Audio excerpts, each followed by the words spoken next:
அல்லாஹ்வுடைய தூதர் ஸல்லல்லாஹு அலைஹி வஸல்லம் அவர்கள் பனு இஸ்ரவேலர்கள காலத்துல நடந்த செய்தியை சொல்றாங்க. நல்லது என்ற பிள்ளைக்கு நல்லதை செய்யணும், சமூகத்துக்கு நல்லதை சொல்லணும், அவங்களை எல்லா பாவத்தில இருந்து விலக்கணும் என்று நம்ம நினைக்கிறோம். அந்த ரெண்டு நண்பர்கள் என்ன பண்ணாங்கன்னா, ஒருவர் அல்லாஹ்வை பயந்து வாழ்றார், இன்னொருத்தர் நிறைய பாவம் செய்றார். இந்த பாவம் செய்கிற நண்பரை நெறிப்படுத்தணும் என்று இவர் ஆசைப்படுறார். அவருக்கு எந்த நாளும் நசீஹத் செய்து கொண்டே இருக்கிறார், எந்த நாளும் செய்கிறார்.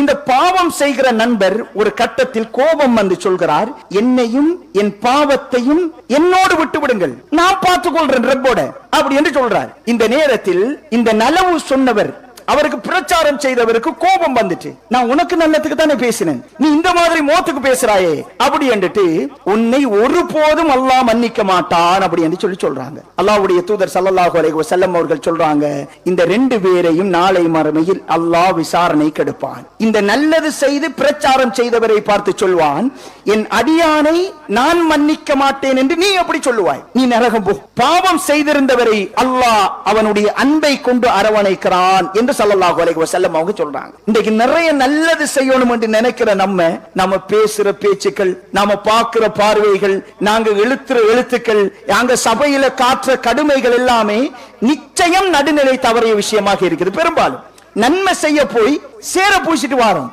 அப்படி ஒரு பணியை இஸ்லாம் எங்கேயும் சொல்லவில்லை.